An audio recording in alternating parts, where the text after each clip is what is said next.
78% more .ai companies on Brex like this year than they were last. The only way to serve larger customers is to first grow with your customers to get there and then figure out what you need to change. Welcome to FinTech Leaders, where we explore the stories behind today's most innovative financial technology companies.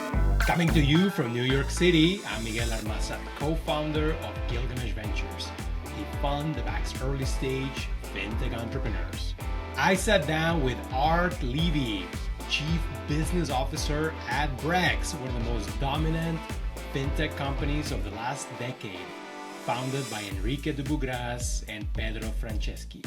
You wake up, you get punched in the face, you keep moving, you get punched in the face, and you just have to get things done. Art joined Brex as employee number 50 and has scaled with the company from startup to serving global enterprises like Coinbase, Scale AI, and Anthropic. Prior to Brex, he cut his teeth in investment banking and private equity before making the leap to operating, a decision that shaped his approach to building at scale. Partnerships are different and I think harder than M&As because you're not one company. So you can't just say, actually, thanks for your input, we're just gonna do it my way. We discussed why extreme focus beats having multiple priorities. If you have 5 priorities, you really have 0. The skills that make me a really strong operator would make me not as strong an investor. Warren Buffett talks about sitting in his office and a perfect day is reading for 6 hours straight, not speaking to anyone. That sounds like my nightmare. Brex returned to hypergrowth, the art of growing with your customers, the importance of building deep distribution partnerships, and just a lot more. If you enjoyed this conversation, I invite you to leave a review on Apple, Spotify, or YouTube.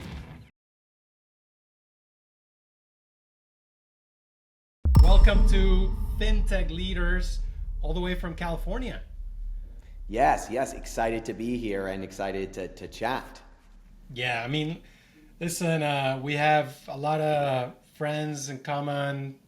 You've worked with a lot of people that I highly admire, and one of those is actually Michael Tenenbaum, and he suggested we start talking about your background because you have a background where you were an investment banker, you were an investor, and then an operator, and clearly you've chosen operator, at least for now. Tell us about a bit about that career, but specifically, why did you decide to leave investing and join the operating world?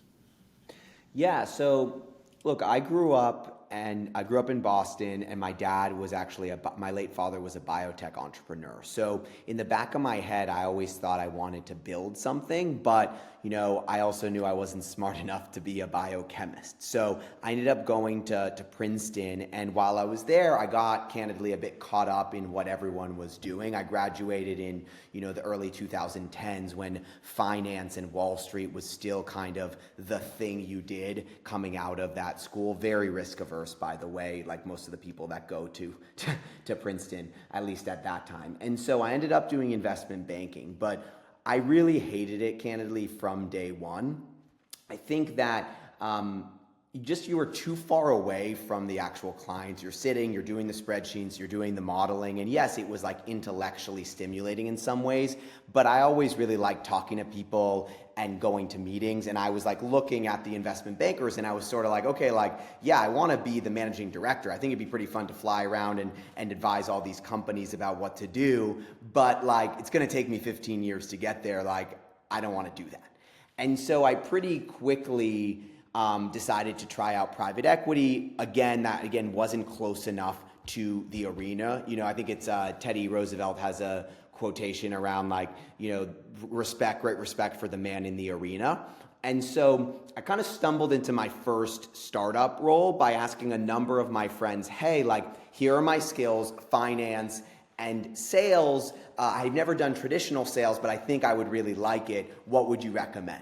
And so at the time, I had already moved to San Francisco because I was working for a small growth equity firm. And Jack Altman gave me a job at Teespring, which was a pretty hot e-commerce company at the time. And so that is kind of where my startup journey started. And I actually think that the skills that make me a really strong operator would make me not as strong an investor, at least like a late stage public market investor. I really push my team around urgency and unnatural speed of doing. And in investing, a lot of it is sitting back and waiting. And the stock market is a way to transfer money from the impatient to the patient over time. Warren Buffett talks about sitting in his office and a perfect day is reading for 6 hours straight, not speaking to anyone. Like, that sounds like my nightmare. Obviously, there are different flavors of investing, early, late, but the common theme is still that regardless of what VCs tell you, they're not on the field. They're not the ones actually making the decisions. They're advising, but if something goes wrong, they can always say, like, I told you not to do that, even if it's not entirely accurate. So I just really have really fallen in love with operating and really coming to work every day and realizing that the decisions we make, the impact I can have, can really drive the business to, creating a generational company or crashing and burning if we make the wrong decision. How about, so let's fast forward a little bit, your time at Brex.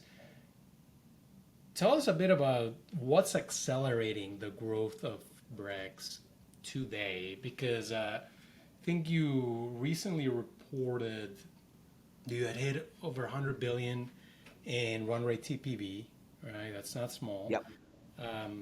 That's clear momentum. What conditions have you created to enable this growth? Absolutely. So listen, I've been at Brex since close to the beginning. I was employee 50. Michael, as you mentioned, brought me on, and I was in a different role. But as I've scaled with the company, I've seen us go through a hypergrowth phase, then a period of, I would call it growing pains, and then now back to hypergrowth. And I think what's changed in at least the last 18 months is really just a return to extreme focus. I think it's easy to be extremely focused when you're an early stage company because your first product is the product that's taking off. And so like for us, we didn't even have to think about the positioning of the card for startups. That was the whole company. Now we have a suite of 5 products. We have a bunch of different directions. Are we going international? Are we going to build procurement? Are we going to build enterprise travel? There's so many decisions to make. And so I think that what we did really well in the last 18 months is candidly like we made the right decisions. And that was all about being extremely focused. Pedro, as an operator, operates on all levels. And what that means is there's not a lot of management, and he's literally reviewing a lot of the work that comes up through the organization, whether that's something like a press release or a long-range financial plan. And so when you have his eyes on everything, it's very hard for us to make a decision that isn't completely aligned with like where he and the executive team wants to take the business. And that starts with having clear priorities. So one of my favorite business leaders is Frank Slootman, the ex-CEO of Snowflake. And he talks about how if you have 5 priorities, you really have 0, which I think is something that Pedro and Brex, we've taken extremely seriously in the last 18 months, where every employee, every team has a real single OKR that they're really working on. And that has like really paid dividends. The second thing that he ascribes to that we also have been doing is moving at an unnaturally fast rate. I think in today's world, you have to be like consistently iterating and moving fast. There's a point in his book, Tape Sucks, where he talks about how he presented to his team presented to him, he gave some comments, and they said, okay, great, like let us revert back next week with next steps. And he said, no, like we're gonna talk tomorrow, because like why would we waste an entire week on something that can be done tomorrow? And Pedro and all of our leaders at Brex kind of operate in that way. Of course, there are things that take longer, but there's not this analysis paralysis at the business. We're very clear about our suite of products, the focus being card, banking, and spend management. And we have a strategy on how we're going to scale to every company in the world with those products. Now, that might mean a different go-to-market in startup than in upmarket. That might mean doing embedded partnerships, which we'll talk more about later, in enterprise, and not doing them in startups. But it's all under the same priority schema, which I think is really different than in the past, where we were probably stretching ourselves too thin around a number of priorities. If you don't mind me asking, what's your priority right now? Yeah, so our priority right now is basically scaling Brex's brand and awareness past just the coastal tech, digitally first native businesses. That's been our focus and my focus for, call it, the last 6 months, and will continue into next year. Around, look, we now have a substantial part of the business which is up market, which we call like 250 to 5,000. And obviously we have our bread and butter of down market startups and smaller businesses. But a lot of them are focused on the coasts, and the farm in North Dakota or the law firm in Kansas City isn't yet on Brex. They probably don't know what Brex is, and they might not trust Brex. And so I need to figure out how to solve that problem. And a lot of it is just traditional go-to-market methodology. You're hiring salespeople, you're scaling your SDR function, but there's also a lot more on the brand marketing and awareness. And that's also where potentially partnerships can come into play, where you're asking yourself, who are the trusted advisors of those companies that I wanted to reach? In enterprise, that was folks like Navan, Zip, and Coupa that we partnered with, and now that business is, as we've said, growing, or as we've released, growing over 100%, NRRs of like 135%. Now the question is the 98% of companies that don't know about Brex, that are currently on Bill.com or American Express, we need to figure out how to reach them, because we know our product's good enough to serve them. It's about reaching them in an efficient way. So, Art, you mentioned that some of your customers, large ones, right, over 250 employees or more, a lot of those, you built a relationship when they were just 5, 10 people. 10 people. Yes. And you grew with them. Yes. A problem in fintech, I remember having this conversation many times over 6 years ago, when fintechs were selling, hey, we're selling to the underbanked. Like, okay, what happens once they're banked and they graduate? Yes. Do you lose them? Yes. How did you learn not to lose those customers, right, and graduate with them? And now they've become a very important part of your business, if not, the majority of it. Yeah, so that's a great question, and I think that the only way I would say free advice to fintech or vertical software businesses, I think the only way to serve larger customers is to first grow with your customers to get there, and then figure out what you need to change to first acquire at that point. Because I think if you're serving small businesses or smaller companies and then you suddenly decide to be enterprise and there's no continuity, it makes things really hard. So let's take our base. Companies like Scale AI, Carta, Verkada, eToro all grew up on Brex, are all spending multiples, and our use cases have multiplied in the last 5 years.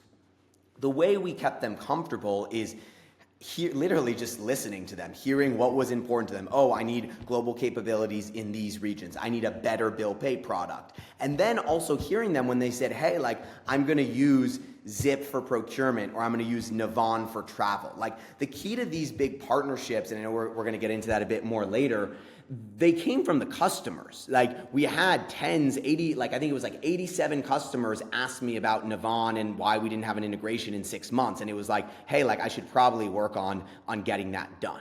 And so when you do that, then going to the big companies that are already big, you can use those levers. Oh, I have this global acceptance in all these regions. Oh, I have this partnership with Navan to acquire. And so the way to think about it is these young customers grew up with us, and then they became our best test our focus group, so to speak, for the feature set that the other segment needed. I think the key learning, though, Miguel, was the go-to-market was still different. Because when you grow up with someone, they use you for everything. And so initially we thought, hey, we should try to rip and replace Concur, American Express in all of these businesses in upmarket enterprise. And then what we learned was, sure, our companies that grew with us deployed us immediately to everyone. But some of our big companies, Arm, Intel, ServiceTitan, they were hey, let's try you in one use case. and then we'll scale you to the whole business. And so the shift from go to market to land and expand, and teaching your sales reps and compensating them in a way that makes sense. So for example, the hold period for enterprise needs to be elongated, because you're basically saying, hey, land however you want. I don't care if it's a 10K contract, but over the next 9 months or 12 months, you get to hold that customer and upsell all the goods. If I told the sales rep you only get 3 months with that customer, they're going to try to jam everything in at once, because, right, that's how salespeople are, right? You need to align incentives to ensure, and that was a big thing we did well in the last 18 months, is align go-to-market incentives in the way that folks buy in each segment, which again, Miguel, is another moat, right? The fact that I now know how to co-sell with Navan and Zip, we have emotion, we have bi-weekly pipeline meetings, we go to clients together, that's gonna be very hard for my competitors to replicate, because first they have to try to make the partnerships with other companies, and then they have to learn how to scale and sell with them. Versus like the traditional way we go to market in commercial and startups is a bit simpler. It's, hey, like, here's all of our 5 products. You can pick whichever ones you want, and we try to get you, and we believe we can get you on all of them all at once, because you're a smaller business and you want to consolidate everything in one place. Yeah, I mean, to your point on listening and following your customers, this is a story that is as old as, I guess, global enterprises. I think it's last week I was recording an episode with the new CEO of Shift4, Taylor Lawler. Oh, cool. And they've gone international as well.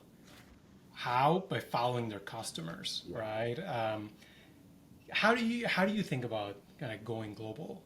Because you guys have already, I know, support capabilities, but I don't know if you have a go-to-market team in Brazil or India, like maybe you're just supporting your US customers, but will we ever see a global Brex?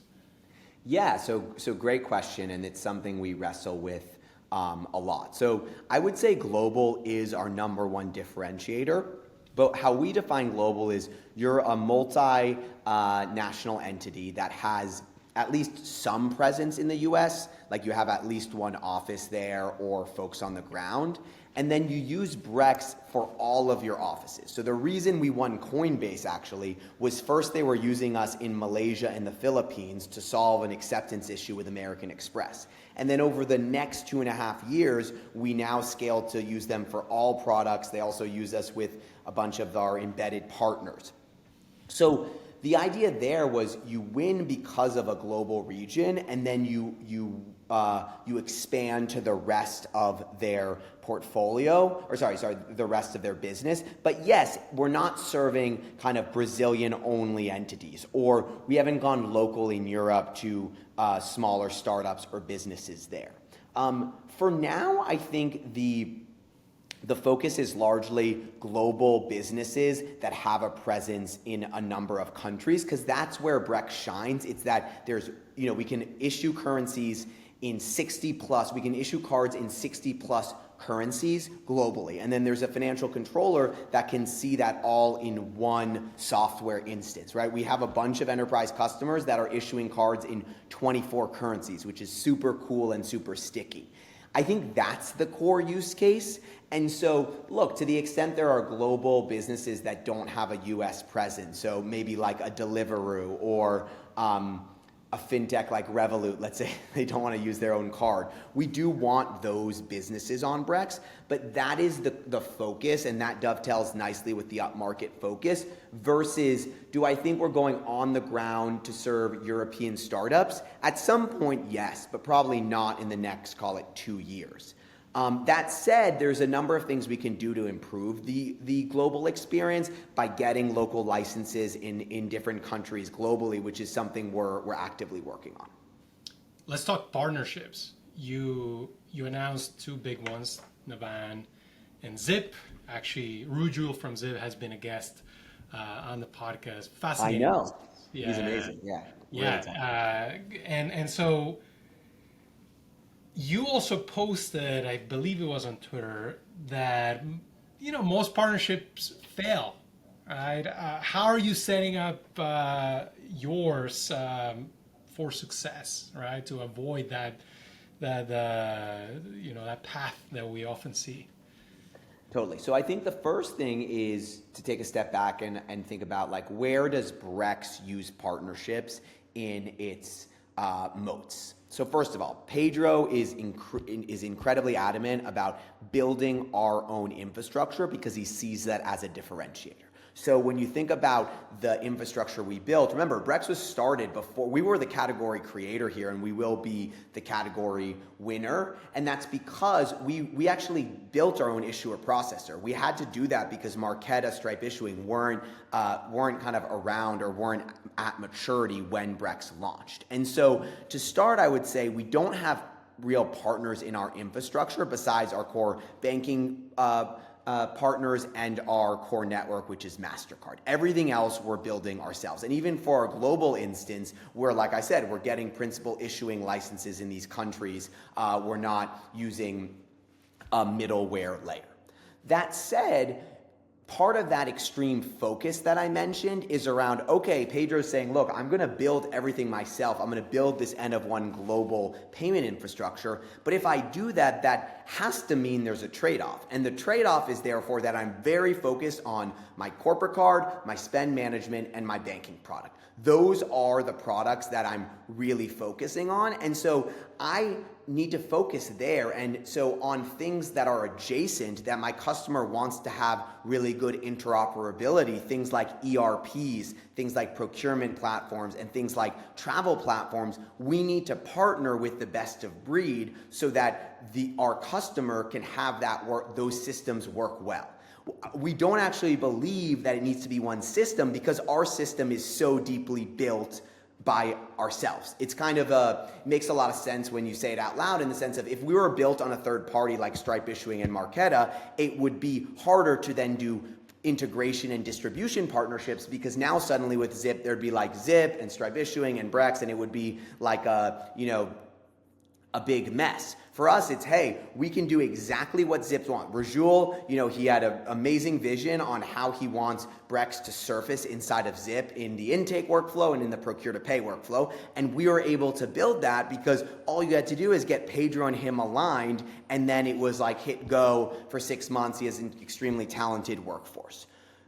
Also inherent in what I just said is we're going deep. So we're not partnering on the core products. We're partnering on adjacent products. We're doing it in a way that's deep on the product integration, which means there's not going to be that many of them. And then because the integration is so deep, we then are able to go to market with those partners in a really delightful way. Because if you build something that customers like, then they're going to want to work together. Like even just this week, we had like 3 enterprise deals that were one call closes partnering with Zip, which is like an absolutely, that's very hard to do in a segment that usually has, 6 to 8 week sales cycles. But inherent in that also is the partner needs to be very similar to you, has to move at the same speed. Like I think what's not probably obvious from the outside is that behind those 2 partnerships that we signed, shipped, and released, there's over 60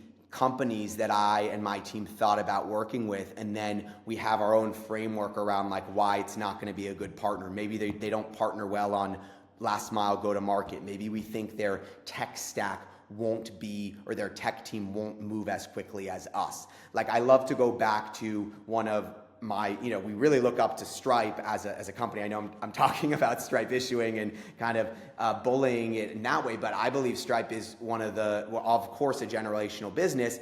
And Christina Cordova, who's a mentor friend of mine, she told me how they always said when they picked Shopify as a core initial partner, it was really both businesses were the same size, both businesses had a lot of momentum. And so I asked my team, who is the Shopify to our Stripe? If we're the payment layer, who is that company that we're going to grow and scale with? And I think that Navan and Zip and potentially Coupa have the opportunity to be those core, one of those core partners for us. So one thing that will be super interesting to hear from you is how did you have to position your team internally for the integration part of the partnership, right? Yeah. Did you have to expand the team, build, and how does that team look now that the partnerships are running? Totally. So the first thing I think is that you have to have both top down and bottoms up alignment. So it's great that I created a situation where Rajul and Rajul and Pedro were super aligned on building. And then I got our CTO and the engineering team really excited about the integration. But the truth of the matter is it couldn't have happened without consistent cross-functional beating of the drum. And so my VP of BD, this guy Ashish Uchil, is fantastic. He's an ex-VP of enterprise sales, which is, I believe, actually the right way to move in a career from sales to partnerships, in that he's thinking about all the little details on the ROE of like, okay, Zip brings a customer and we want to sell card, but they used to be on Brex bill pay and they want something more mature. Like, how do we get the team excited about moving that customer to Zip? And so you have to work with RevOps, and then you have to work with product marketing on what's the joint pitch. And then, of course, there's going to be a number of situations as you're getting off the ground where there's a little bit of drama between the teams of like, oh, I thought you were selling this and that. And, so you create these bi-weekly meetings with leadership. Then you create happy hours to make sure the teams are gelling well. And so the beauty of it is that partnerships are different and I think harder than M&As because you're not one company. So you can't just say, actually, like, thanks for your input, like, we're just gonna do it my way. You really need to bring everyone along for the ride. And you have to think about, okay, well, like, yeah, we're not one company, so there are these trade-offs. We are gonna compete in sometimes. We are going to have to stand down in other situations. And I think candidly, Miguel, like that's how companies grow up and serve the enterprise, because the truth is, if you look at like the generational companies of our time in vertical software like Datadog, Oracle, Microsoft, Snowflake, Databricks, like you need to be able to sell to enterprise. And when you sell to enterprise, it's murky. You're building something, then you have a reseller that's selling the same thing as you, and then you're also partnering. One of the business mentors there that I look up to, never met him, but I think is like an incredible example, is how Steve Ballmer built enterprise at Microsoft. He came into a consumer company and figured out how to get them to become and put Microsoft Office in every computer on earth. And the way he did that is by signing these licensing deals and being relentless. He has this saying like, ride the bear, which I think was about the partnership with IBM. But I say that to my team. It was like, we are going to get these deals done with Navan and Zip. Like, I don't care how hard it is. I don't care where I need to fly on a Friday night. I don't care what the issue is, because this is going to bring Brex as the card and spend management to every one of the Fortune 500 companies. And so I think like you have to have this situation where you have someone beating the drum, in this case myself, and align the company or part of the company on this. Because by the way, while this is going on, there's a bunch of Brex employees that are working on like card and banking and bill pay for the smaller startups that we continue to serve that are very important to our growth as well. And so you have to have this situation where you can, as a company, focus, but focus by segment on what's most important. And so it's not that our strategy, from the outside, it's like, wait, you're doing one thing in one segment and another in the other. Like, exactly, because the buyer buys differently in those segments. They want different things. Customers in up market are asking 86 of them in 6 months, where's my Navan integration? Down market, they're asking me, hey, I love Brex Travel for my, 5 flights a month. It's the perfect, easy tool to use. And so again, like it's about that maturity of being at a company and being a generational company where you're going to be doing different things in different segments. There's going to be situations where your commercial AEs are mad about an enterprise partnership because it thinks it hurts them. And this is where our CRO, Garrett, is so amazing. He's like, look, I want to align my incentives for my AEs, but the minute someone says to me, hey, this isn't, I don't care if it's good for Brex, it's not good for my comp, I will fire that person, which I think is an amazing way to run your team. Of course, you want incentives broadly aligned for that rep, but in the edge cases, you have to think first what is best for Brex as a company. Yeah, and to your point about growing up, when I joined Citi back in my analyst and intern days, the first thing I learned is like all the competitors, they're also customers and partners. Right, and so fintech also has to reach those levels, like it or not, right? But I do think it's rare. Like I can't. I was trying to think this morning on like what other company of our kind of scale I think has like pretty deep distribution partnerships, and I was struggling to come up with a name. Like of course, Bill.com has like a great accounting channel, and I mentioned Stripe building with Shopify, but I think it is a sign of Brex's maturity over the last 2 years that we could get something like this done and working. You mentioned you had a very interesting comment there that partnerships are more difficult than M&A. Let's talk about M&A. I know you're Yeah, a let's do bit of it. a M&A junkie. Yes. One in our space that has been pretty acquisitive is Stripe. So maybe what is your take on what's going on there, and then you can talk about other ones as well. Yeah, so when you look at Stripe, so they've done about 20 acquisitions since being founded about, I think it's 15 years ago. But they did a string of three within like 3 months. And so when you think about why they would do that, all of them subscale, right? Bridge was announced at $1 billion, Orem and Privy were not, the amounts were not announced. And usually when that happens, it means they were sub $1 billion outcomes. So let's say Stripe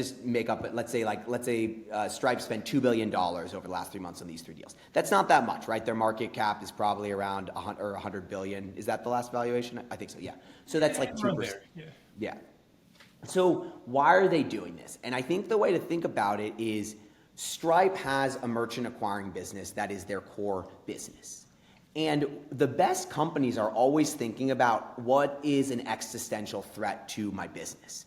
Ben Horowitz in his book, Hard Thing About Hard Things, says that the thing about M&A is that it distracts people from the core business usually, and it's usually a bad idea. In this case, I think Stripe is going head on to protect or potentially disrupt their core business. And what I mean by that is Bridge is a crypto infrastructure company. Privy is a crypto wallet infrastructure company, and Orem is really about moving payments faster than ACH. And so when you think about those three companies together, I believe Stripe is thinking about how they create a next generation money movement workflow. And when you think about what that means, that could be in direct cannibalization of their merchant acquiring business. But the best companies think that way because they say, hey, like we need to hedge in case this other thing doesn't work out. I mean, to use an example that's a little more controversial, if you look at some of the tobacco companies, like Philip Morris International, they actually invested heavily in some of the vaping companies because they were like, hey, like if this is going to be the way people use tobacco, I need to be involved and have upside here. Otherwise, like my business will be dead. And I think that Stripe, in their own way, is doing that. By the way, I have another one. How much did Facebook spend to buy Instagram? $1 billion, Yeah, right? yeah, it was also a Great. billion. So Yeah. do you think Bridge is Stripe's Right to Instagram? Instagram. Yes, I think it has, in 5 years, I think we'll know better. I think that that's definitely possible. No, have you heard of Brad Jacobs? Do you know his story? No. Okay, so Brad Jacobs is the founder of XPO, the huge logistics freight company. It's like a close to $20 billion business. He has done 500 M&As in his career. Okay, he's like 60, and he has a great book, How to Make a Few Billion. Oh, yes. Yes. But Yeah. he talks about in it how when you think about the quadrants of M&A, you have like small hairy deals, small straightforward deals, big hairy deals, and big straightforward deals. And the idea is that you never see a big straightforward deal, and you never would spend time on a small hairy deal. Everything is either like a small easy deal or a big hairy deal, because like the second one being the way that you really move your business. And I think in this case, when we look at Stripe, I don't think any of these three deals were particularly hard to do in the sense of like it was small teams, it was tech deals. It didn't seem like the negotiations went out a long time. But my view is perhaps Stripe in this bundle of three kind of straightforward deals does have a hairy big deal on its hands, right? They need to integrate three companies within their bigger company to potentially create this next gen money movement flow. So you've you've mentioned a bunch AI companies. I know Brex serves quite a few in the Yes. valley of the big ones actually. Are they different as a company structurally? Are they different than a traditional tech startup? Yeah, so I think there's two things going on. So number one, we serve some of the big companies like Anthropic, like Cursor, and we also serve, at this point, 30 or more percent of all startups. So a lot of them are .ai. There's actually 78% more .ai companies on Brex like this year than they were last year, which is I thought you'd get a kick out of that statistic. So what does that mean? Number one, I think that the coding tools like a Cursor, like an Anthropic, make it easier for engineers to be more efficient. So one thing I will say is that, and this is not a surprise to you probably, like companies have fewer employees than they did 4 or 5 years ago at like for their first two years or so of life. Now, that doesn't mean that their spend patterns on Brex change, because the irony is that you might have fewer people, but then you're using these coding tools and these tools like kind of like you would use any SaaS tool. And the thing about SaaS is it's paid for on card. So in a way, there's actually a shift towards more card spend, because if you're hiring fewer people, that would be payroll spend, and that's moving on to vendor spend, which is more cardable. That has actually been a little bit of a tailwind for Brex.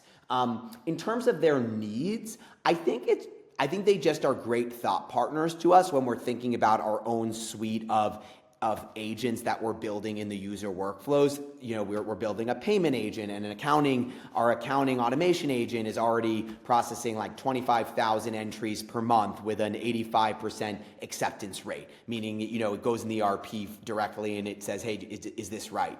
Or do you agree with this? And so I think they're great partners for the user-facing AI that we build.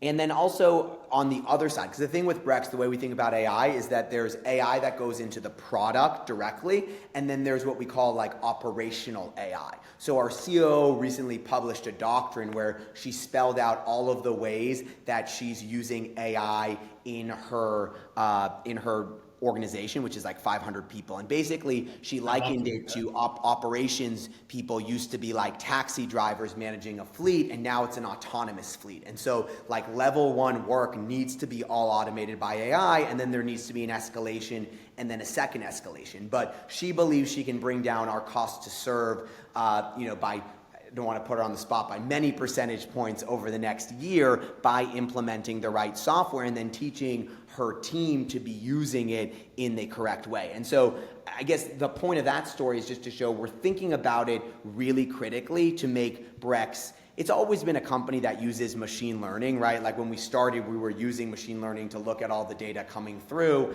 and, bucket it and data label it. But I think in the last year and a half, we're really thinking about it across those two instances on like user-facing AI and operational AI.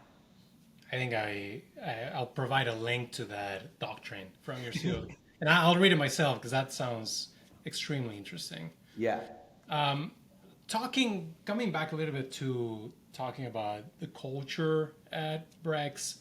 So we did an analysis last year along with Wharton where we looked at the top 15 fintech companies in the Americas that have spun out, have given birth to fintech founders. And you had huge companies like Credit Karma, Nubank, right? But you actually had a very young company there, which was Brex.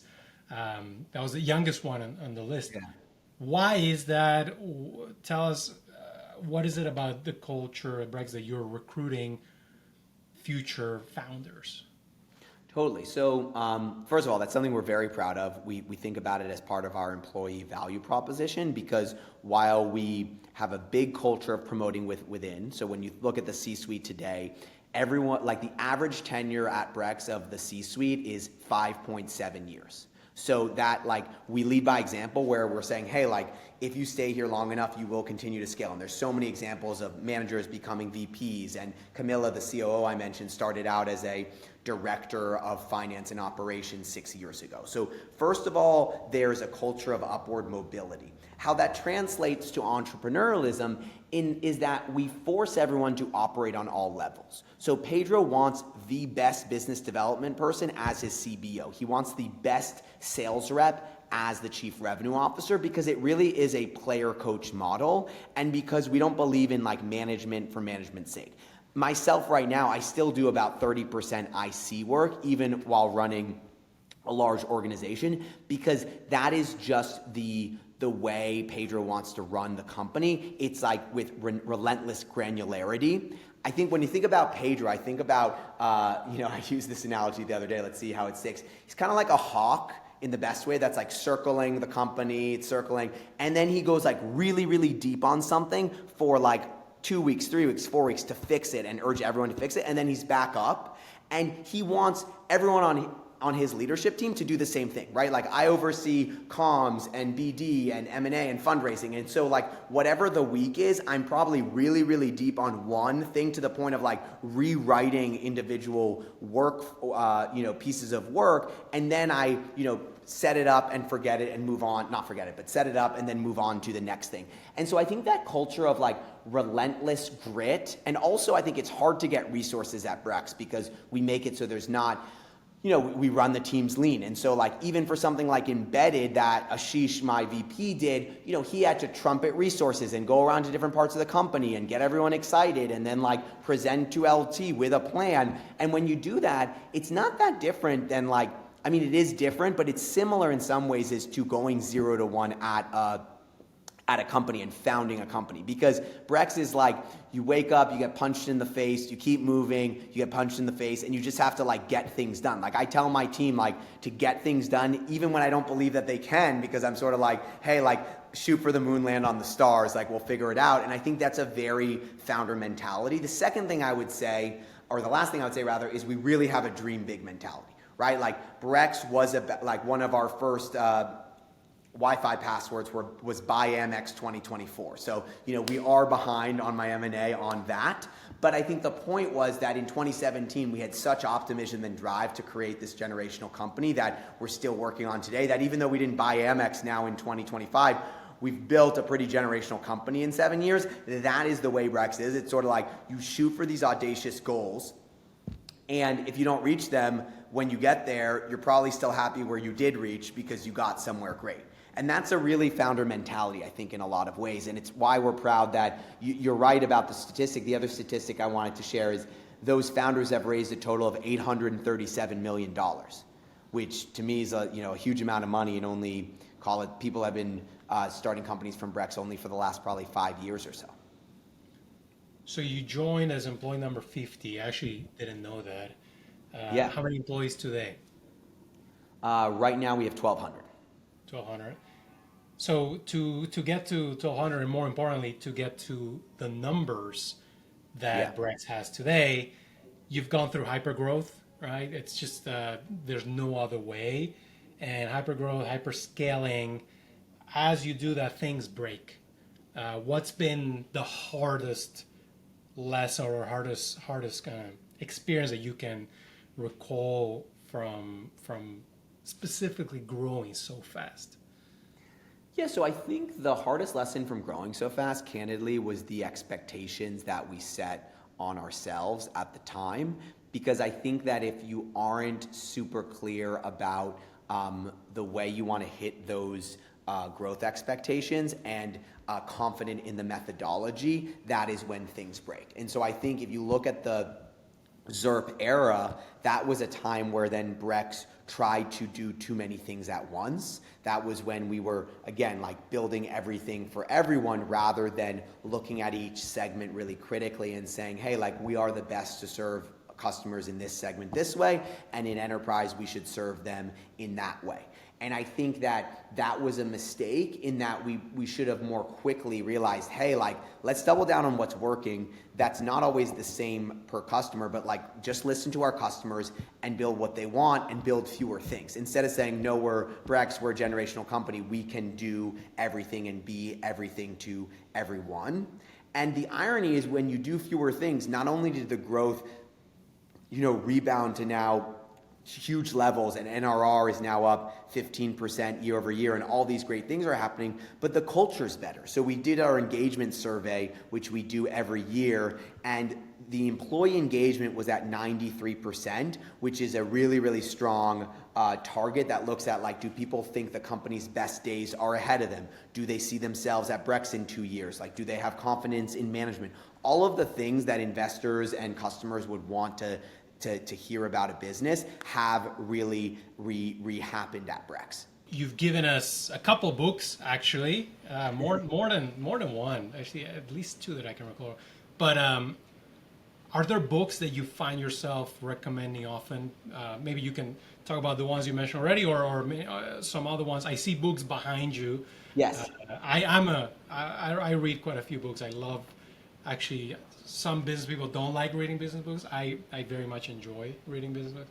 But I don't know. I'd love to hear about you. Yeah, so I would say, talked about a few books. My number one book that I recommend to everyone is Never Split the Difference by Chris Voss. It's an amazing negotiating book. It's all about how negotiation is really, has to be a win-win. It's a repeated game. Things like, it's just extremely tactical and helpful. So it's literally on my desk here, because whenever I'm going into a tense negotiation, I like flip to a page to try to remember.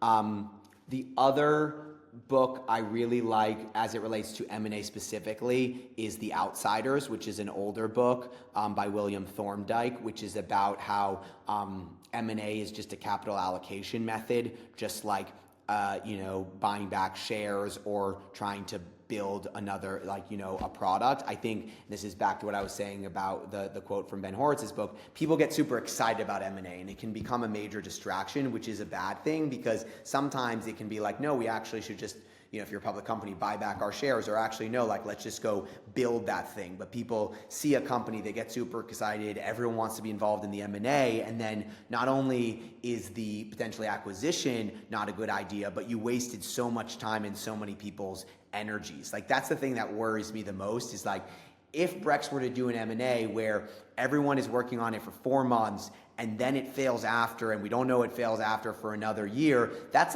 16 months where it would have been better that all those people were sitting on a beach doing nothing than doing the deal. It's back to the Achilles heel of me really liking iterating and doing and creating, is that sometimes it's actually better not to act. And so I have to remind myself of that. And books like The Outsiders are a good way to do that, because it's a much more, stodgy, older, private equity type read. It's not the other book that I would recommend, which is 0 to 1, which is an obvious one, but is just still so. Every month I think about things that you learn from that book, even something as simple as you want to go to a market that doesn't have competition. My market is actually extremely competitive, but I think about some of my friends who are founders in other spaces that haven't become hot, and honestly I envy them, because it's a lot easier to work when you don't have another really strong competitor. Of course, I think it makes Brex better in the way that we act, but I think that is something that resonates from Peter Thiel's book. Art, thank you for doing this amazing interview. A lot of lessons. Really enjoyed it. Great questions. Thank you. The audience of builders is truly going to enjoy this one. Here's to the next one being in person. Yes, would love that. Thanks for tuning in. I hope you enjoyed this great episode with Art Levy from Brex. If you want more interviews, make sure to subscribe, follow, and leave a review on Apple, Spotify, YouTube, or wherever you get your shows. It helps and means a lot. And if you have any suggestions or thoughts about the show, just drop me a line on Twitter. Signing off till next week. I'm your host, Miguel Armas.